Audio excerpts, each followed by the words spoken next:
वाहिगुरु जी का खालसा, वाहिगुरु जी की फतेह। आज वाहिगुरु जी की मेहर से हम 13वीं अष्टपदी का भाव और अर्थ समझने की कोशिश करते हैं। श्लोक। संत शरण जो जन परै, सो जन उधरन हार। जो मनुष्य संतों की शरण में पड़ता है वह माया के बंधनों से बच जाता है। संत की निंदा नानका बहर बहर अवतार। पर हे नानक, संतों की निंदा करने से जन्म मरण के चक्कर में पड़ जाता है। अष्टपदी। संत के दुखन अर्जा घटे, संत के दुखन जमते नहीं छूटे। संतों की निंदा करने से मनुष्य की सारी उम्र बेकार ही गुजरती है, क्योंकि संतों की निंदा करने से मनुष्य यमदूतों से नहीं बच सकता। संत के दुखन सुख सब जाए, संत के दुखन नरक में पाए। संतों की निंदा करने से सुखों का नाश हो जाता है एवं मनुष्य नरकों अथवा घोर दुखों में पड़ जाता है। संत के दुखन मत होए मलिन, संत के दुखन शोभाते हीन। संत की निंदा करने से मनुष्य की बुद्धि मैली हो जाती है और संसार में मनुष्य शोभा से वंचित रह जाता है, उसके बगैर रह जाता है। संत के हते को रखे न कोय, संत के दुखन थान भ्रष्ट होए। संत के फटकारे हुए व्यक्ति की कोई मनुष्य सहायता नहीं कर सकता, क्योंकि संत की निंदा करने से निंदक का हृदय गंदा हो जाता है, मैला हो जाता है। संत कृपाल कृपा जे करे, नानक संत संग निंदक भी तरे। पर यदि कृपालु संत स्वयं निंदक पर कृपा करे, तब हे नानक, संत की संगत से निंदक भी पापों से बच जाता है। संत के दुखन ते मुख बवे, संतन के दुखन काग जीव लवे। संतों की निंदा करने से निंदा करने वाले का चेहरा ही भ्रष्ट हो जाता है और निंदक जगह जगह कौए के जैसे कांव कांव करता है। संत के दुखन सर्ब जोन पाए, संत के दुखन त्रिगत जोन किरमाए। संतों की निंदा करने से खोटा स्वभाव बन जाने के कारण मनुष्य सांप की योनि में पड़ जाता है। वह पशु पक्षी कीड़े आदि छोटी योनियों में भटकता है। संत के दुखन तृष्णा में जले, संत के दुखन सबको छले।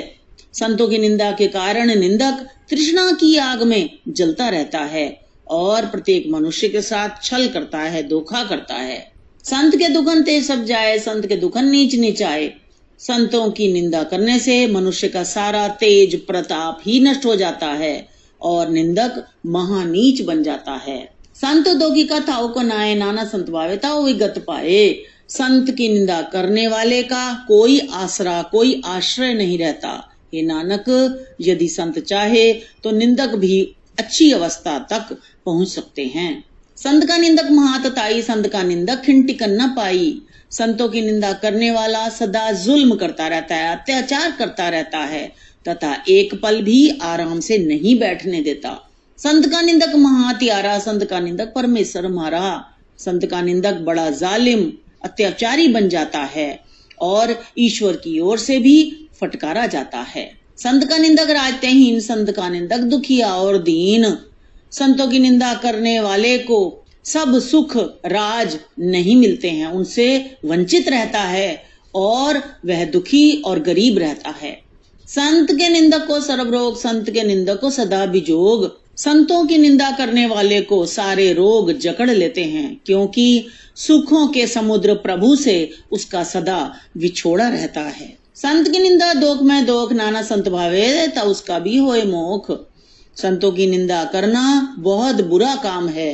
हे नानक, यदि संत चाहें तो उस निंदक का भी निंदा से छुटकारा हो जाता है। संत का दुखी सदा पवित्र, संत का दुखी किसे का नहीं मित। संत का निंदक सदा मैला होता है, इस कारण वह किसी सज्जन का मित्र नहीं बन सकता। संत के दुखी को डांन लागे, संत के दुखी को सब त्यागे। अंत समय में संत के निंदक को धर्मराज से सजा मिलती है और जीवन में भी सारे उसका साथ छोड़ देते हैं।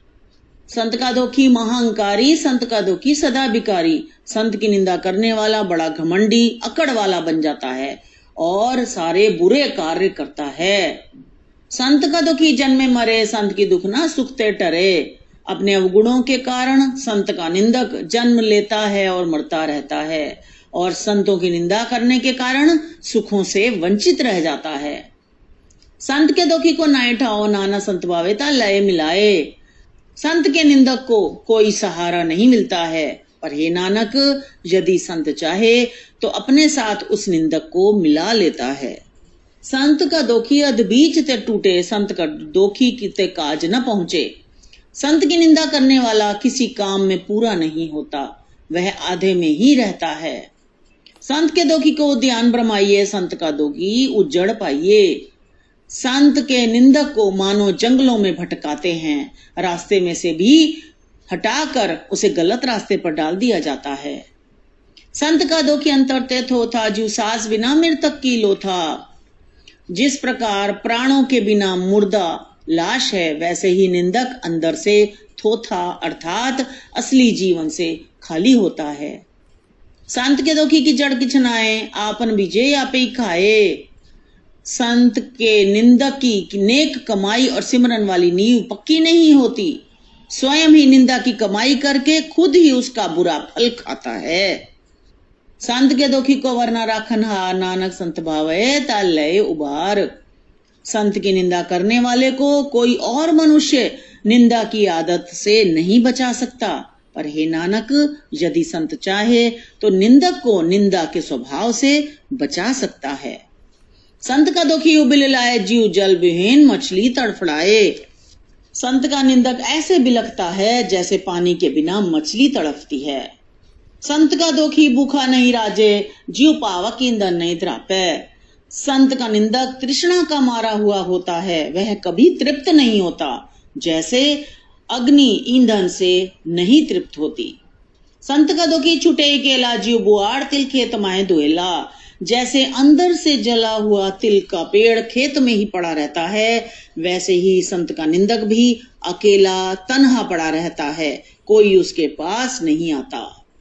संत का दोखी धर्म ते रह, संत का दोखी सदमिथिया कहत। संत का निंदक धर्महीन होता है, धर्म से विमुख होता है और सदा झूठ बोलता है। किरत निंदक का दूरी पिया, नानक ज्योतिष भावे सोई थिया। पर पहले की हुई निंदा फलस्वरूप यह स्वभाव निंदक का शुरू से ही चला आता है। हे नानक, यह मालिक की रजा है, जो उसको अच्छा लगता है वही होता है। संत का दोखी बिगड़ रूप हो जाए, संत के दोखी को दरगह मिले सजाए। संतों की निंदा करने वाला भ्रष्ट हो जाता है, प्रभु की दरगाह में उसे सजा मिलती है। संत का दोखी सदा सहकाइए, संत का दोखी न मरे न जीवाइए। संत का निंदक सदा गिड़गिड़ाता रहता है, वह ना तो जीवित वालों में होता है और ना ही मरने वालों में होता है। संत के दोखी की पूजे ना आशा, संत का दोखी उठ चले निराशा। संत के निंदक की आशा कभी परवान नहीं चढ़ती, कभी पूरी नहीं होती, जगत से निराश होकर ही चला जाता है। संत के दोखी न तृष्टै कोय, जैसा भावे तैसा कोई होए। जैसे मनुष्य की नीयत होती है, वैसा ही उसका स्वभाव बन जाता है। इस कारण संत की निंदा करने से कोई मनुष्य निंदा की प्यास से बचता नहीं। पया किरत न मेटे कोय, नानक जाने सच्चा सोए। पिछले किए बुरे कमाई के इकट्ठे हुए फल को कोई मिटा नहीं सकता। हे नानक, इस भेद को वह सच्चा प्रभु ही जानता है। सब घड़ तिसके करने हार, सदा सदा तिसको नमस्कार। वह प्रभु हर एक शरीर में, हर एक के घट में विराजमान है और वही सब कुछ कराने वाला है। सदा सदा उस प्रभु को नमस्कार करिए।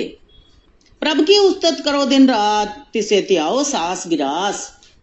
हमेशा प्रभु के गुण गाओ और हर सांस में उसे याद करो। सब कुछ वर्ते तिसका किया, जैसा करे तैसा को थिया। संसार में हर खेल उसी का बनाया हो रहा है। प्रभु जीवों को जैसा बनाता है वैसा ही जीव बन जाता है। अपना खेल आप करने हार, दूसर कौन कहे विचार। जगत रूपी अपना खेल स्वयं ही वह बनाने योग्य है। कौन कोई दूसरा ये सलाह बता सकता है, कौन कर सकता है ये सब। जिसनो कृपा करे तिस आपन नाम देव, फट पागी नानक जन से। जिस जिस जीव पर प्रभु मेहर करता है, मेहरबानी करता है, कृपा करता है, उसको अपना नाम बख्शता है। हे नानक, वह मनुष्य बड़ी किस्मत वाले होते हैं। इस वीडियो को लाइक करें, दोस्तों के साथ शेयर जरूर करें ताकि गुरबाणी हर एक के मन तक पहुंचे। सब्सक्राइब करना भी बिल्कुल ना भूलें। मिलते हैं अगली अष्टपदी में। अगली अष्टपदी का भाव समझने की कोशिश करेंगे। वाहिगुरु जी का खालसा, वाहिगुरु जी की फतेह।